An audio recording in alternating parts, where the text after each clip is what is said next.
Students, आज के lecture में हम बात करेंगे आरईसी के चैप्टर नंबर 9 की रेफ्रिजरेशन एवं एयर कंडीशनिंग में नवीन विकास, latest development in refrigeration and air conditioning. तो इसका सिलेबस सबसे पहले हम देखते हैं। इसमें केवल 3 ही टॉपिक हमें पढ़ने हैं। ठीक, 3 टॉपिक को ही हमें क्लियर रखना है। पहला है हमारा इन्वर्टर टेक्नोलॉजीज़ और ऑटो डिफ्रॉस्टिंग, ब्लास्ट कूलिंग और स्टार रेटिंग।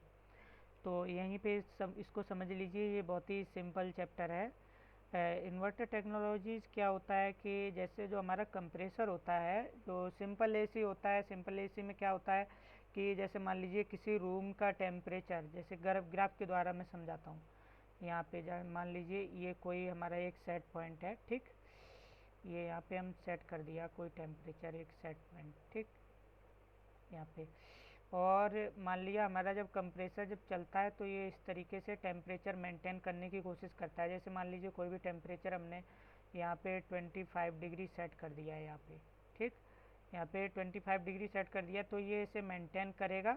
यहाँ पे जैसे ही पहुँचेगा 25 डिग्री होगा, वैसे ही ये क्या करेगा, नॉर्मल एसी उस कंप्रेसर को बंद कर देगा।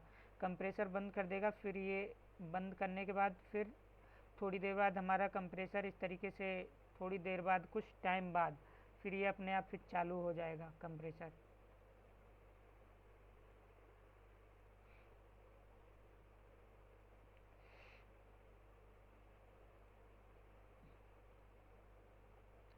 जैसे ये हमारा कर्व यहाँ से नॉर्मल लाइन से नीचे आता है, जो हमने सेट लाइन ली है, वैसे ही हमारा ये ऑफ हो जाता है कंप्रेसर। फिर उसके बाद फिर ऑन हो जाता है, फिर 25 डिग्री मेंटेन करता है।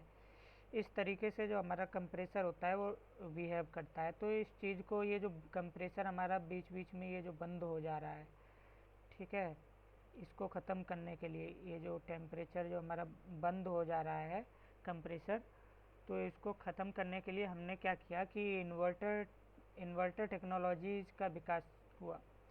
इन्वर्टर टेक्नोलॉजीज़ में क्या है, इन्वर्टर टेक्नोलॉजीज़ में अब हमने क्या किया, एक रेगुलेटर यूज किया कंप्रेसर को चलाने के लिए, जो क्या करे, जैसे कि ऑटोमेटिकली उसको कम ज़्यादा करता रहे। जैसे मान लीजिए ये सेट पॉइंट है और हमने टेम्परेचर हमने सेट कर दिया 25 डिग्री। ठीक, तो ये क्या करेगा, 25 डिग्री तक जाएगा ऑटोमेटिकली, ये बंद नहीं होगा, फिर नीचे आएगा।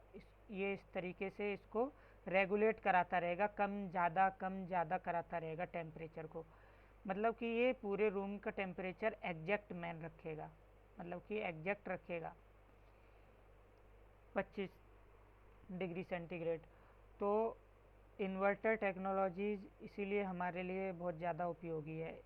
इसका बस एक ही उपयोग है कि कंप्रेसर है उसको रेगुलेट करने के लिए, उसको मतलब कि पूरी तरीके से बंद ना करें, उसकी स्पीड पे हम कंट्रोल कर लें कि वो ना बंद हो और ना ज़्यादा स्पीड पे चले।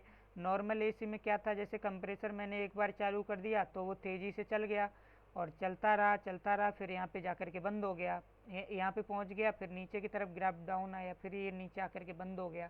ठीक है, फिर चालू हो गया। ठीक है, फिर यहाँ पे इसने टेम्परेचर मेंटेन किया, फिर आकर के बंद हो गया। ठीक, तो ये हमारा नॉर्मल एसी में था। अब इसमें क्या है, ये कंप्रेसर को बंद नहीं होने देगा और इसको बस कम ज़्यादा इसकी स्पीड करके टेम्परेचर को मेंटेन रखेगा और हमारी एसी भी चलती रहेगी। अब हम बात करते हैं ऑटो डिफ्रॉस्टिंग की।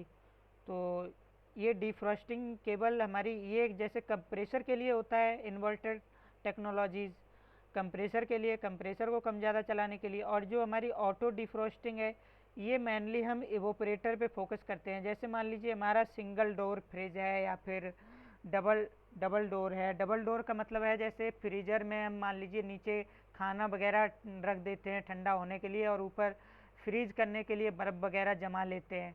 तो उन दोनों में जैसे 2 कंपार्टमेंट इस तरीके से फ्रीजर में होते हैं डबल डोर में। ऊपर मान लीजिए हमने इसमें बर्फ़ वगैरह जमाने के लिए रख दी और नीचे हमने फूड मटेरियल रख दिया। ठीक, इसमें हमने फूड रख दिया तो नीचे ऊपर वाले में ज़्यादा कूलिंग होती है, इसमें एकदम फ्रीज कर देता है, जमा देता है। और इसमें क्या होता है, इसमें केवल ये ब्लास्ट कूलिंग कराता है। ठीक है, अभी ये मैं बताऊंगा ये ब्लास्ट कूलिंग के बारे में। ये जो नेक्स्ट टॉपिक है ये ब्लास्ट कूलिंग वाला, ये नीचे इसमें ब्लास्ट कूलिंग कराता है और हवा के द्वारा ये केवल ठंडा कराता है इसमें, ठीक है। तो डिफ्रॉस्टिंग में क्या है कि डिफ्रॉस्टिंग में जो एवोपरेटर होता है, जो हमारा एवोपरेटर होता है, तो एवोपरेटर में कभी कभी हमारी बर्फ़ जम जाती है, जैसे चलते चलते वो चलता रहता है तो उसमें बंद होने लगता है, मतलब कि तो उसको ख़त्म करने के लिए हम या तो हम उसको बंद कर देते हैं, बंद करने के बाद धीरे धीरे जैसे ही वो ठंडा होने लगेगा, ठंडा होने के बाद उसका जब टेम्परेचर मतलब कि बढ़ने लगेगा, और जब चालू रहेगा तो वो टेम्परेचर कम करने के लिए हम उसको चलाते हैं, फिर से जमाएगा। तो जैसे ही हम उसको बंद कर देंगे तो क्या करेगा, वो टेम्परेचर उसका बढ़ाएगा, और जैसे ही हमारा टेम्परेचर बढ़ेगा वैसे ही जो उसमें जमी हुई होगी बर्फ़ वगैरह वो डिफ्रॉस्टिंग हो जाएगी, ठीक। या तो हम मैनुअली उसको निकालना पड़ेगा। और ऑटो डिफ्रॉस्टिंग में क्या होता है, ऑटो का मतलब है जो अपने आप उसमें से हट जाए, तो इसके लिए हम क्या करते हैं, एक शॉर्ट सर्किट का यूज करते हैं। हम उसी के अंदर क्या करते हैं कि इवोपरेटर के पास में या फिर उसके लेफ्ट साइड में या राइट साइड में या उसके नीचे कहीं भी हम क्या करते हैं, एक शॉर्ट सर्किट लगा देते हैं, जो मतलब कि 230 से 240 वाट तक ऊष्मा देता है। तो वो उससे क्या होगा, उससे हमें अपना सिस्टम बंद नहीं करना पड़ेगा एवोपरेटर को, मतलब कि जिसमें हमारा थर्मोस्टेटिक प्लग वगैरह लगा होता है उसको डिफ्रॉस्टिंग कराने के लिए। तो हम क्या करेंगे, उस प्लग की सहायता से भी हम उसको ऑन ऑफ कर सकते हैं, ठीक है। लेकिन ये हमारा ऑटोमेटिकली चलता रहेगा। ऑटोमेटिकली का मतलब है हम सेट कर देंगे कि 2 घंटे बाद, 6 बजे, 12 बजे या 12 घंटे बाद वो अपने आप क्या करेगा, वहाँ पे शॉर्ट सर्किट करेगा, शॉर्ट सर्किट करके टेम्परेचर गर्म करेगा उसको एवापोरेटर को, और वो हमारा डिफ्रॉस्ट हो जाएगा। अब हम अभी अभी हमने बताया था ब्लास्ट कूलिंग के बारे में, मतलब कि ये ब्लास्ट कूलिंग क्या करेगा, ये नीचे वाले भाग को हवा के द्वारा ठंडा करेगा, तो ये इसको ठंडा करेगा फूड को इस तरीके से। स्टार रेटिंग क्या होता है, जैसे हम जब भी एसी खरीदने जाते हैं या फ्रिज खरीदने जाते हैं तो उस पर स्टार बना होता है कि ये 5 स्टार है, 5 स्टार का रेफ्रिजरेटर है, ये 2 स्टार का है, ये 3 स्टार का। जैसे मान लीजिए हम मूवियों की रेटिंग करते हैं या फिर होटल की रेटिंग करते हैं, तो जिसमें ज़्यादा स्टार रहेंगे, जिसमें ज़्यादा स्टार रहेंगे वही वाला हमारे लिए सबसे मोस्ट इफ़िशिएंटिव रहेगा। और उसमें हमें देख लेना है कि BEE जो कंपनी है जिसने हमारा ये स्टार रेटिंग वाला बनाया है सिस्टम, वो उस पर उसका मोहर लगा हुआ है या नहीं लगा हुआ है, हम उस पर देख लेंगे जो भी रेफ्रिजरेटर खरीदने जाएंगे। चलिए अब हम इसके बारे में थोड़ा डिटेल में पढ़ते हैं। तो इन्वर्टर टेक्नोलॉजी के बारे में सिंपल सी बात वही है, आपको जो मैंने समझाई है वो लिख देना है आपको विद ग्राफ बना करके। जो इसमें लिखा है इतना सारा, इस पे ज़्यादा आप ध्यान मत दीजिएगा, फिर भी मैं ये एक बार आप लोगों के लिए इसको समझा देता हूँ इसको भी कि इसमें क्या लिखा है।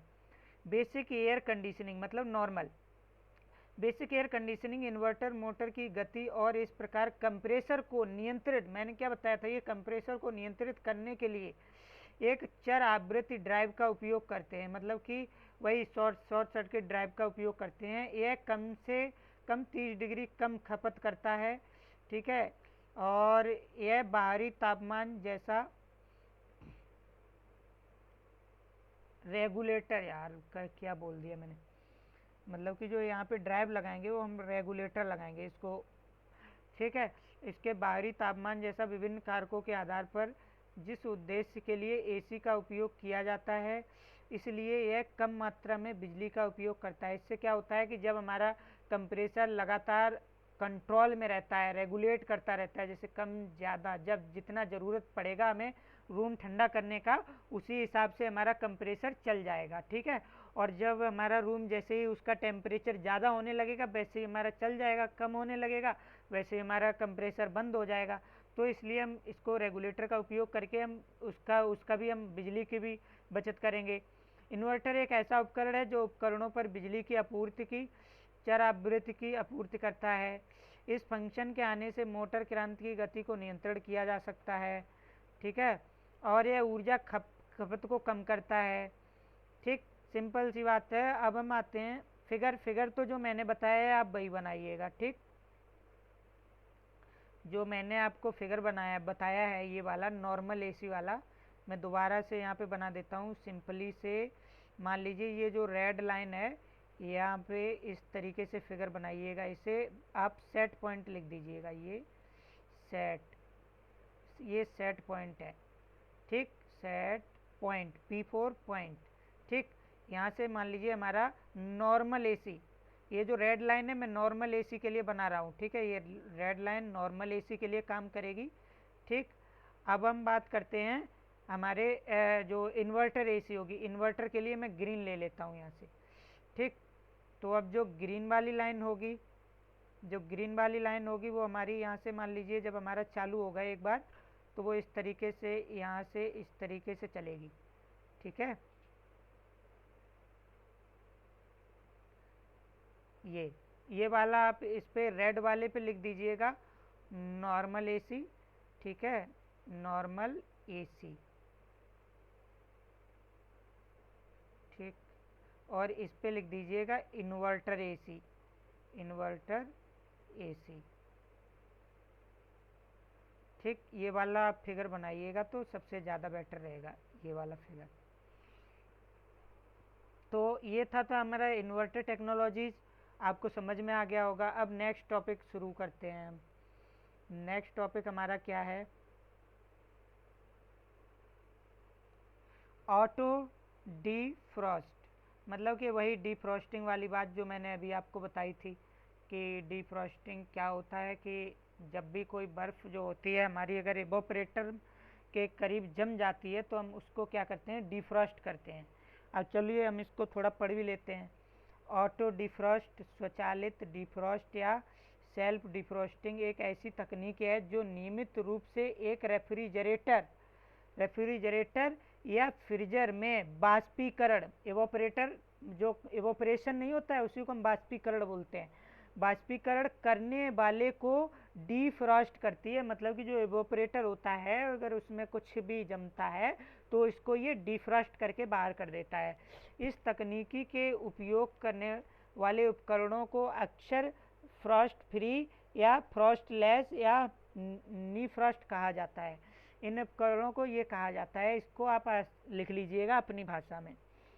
क्रिया विधि, ये कार्य कैसे करता है, एक रेफ्रिजरेटर में डिफ्रॉस्ट तंत्र थोड़े समय के लिए शीतलन तत्व, ठीक है, को गर्म करता है। मतलब कि जहाँ पे ठंडा रहता है शीतलन तत्व बाष्पीकरण करने वाला, जहाँ पे जो हमारा एवोपरेटर होता है, जो एवोपरेटर होता है जब वो हमारा वहाँ पे कुछ जम जाता है बर्फ़ वगैरह तो उसको ये थोड़ी देर के लिए गर्म करता है। गर्म करने से क्या होता है, वो डिफ्रॉस्ट कर देता है, उस चीज़ को वहाँ से हटा देता है, पिघला देता है, ठंड को पिघला देता है।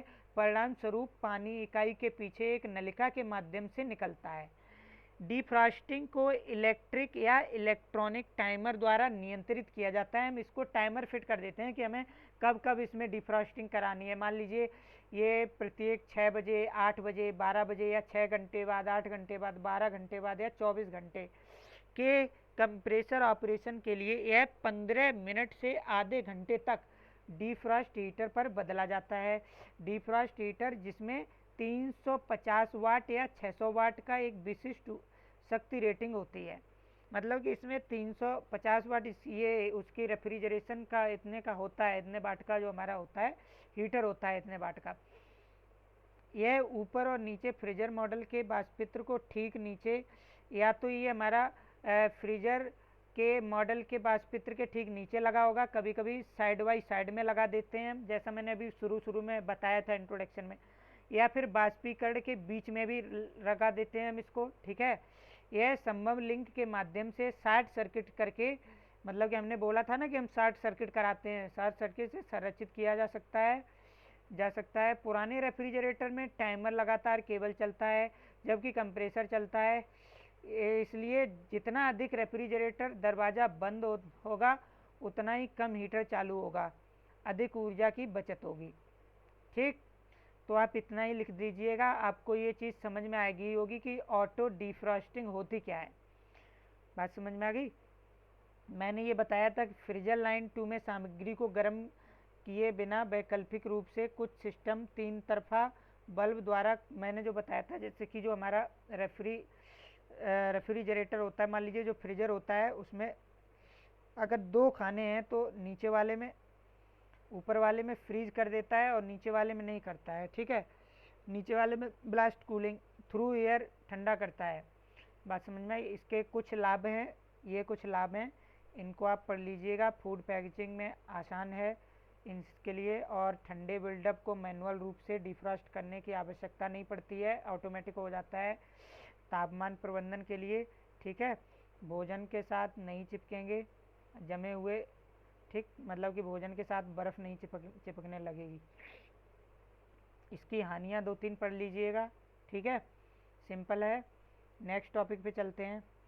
नेक्स्ट टॉपिक है हमारा ब्लास्ट कूलिंग। जैसा कि मैंने बताया था आपको इंट्रोडक्शन में, ब्लास्ट कूलिंग एक प्रीलोडिंग विधि है जिसमें भोजन को कम तापमान पर ठंडा करने के लिए अपेक्षाकृत उच्च वेगों पर हवा को प्रवाहित किया जाता है। ठीक, सिंपल सी बात है। ब्लास्ट कूलिंग को हम उसमें एयर प्रवाहित करके करते हैं, और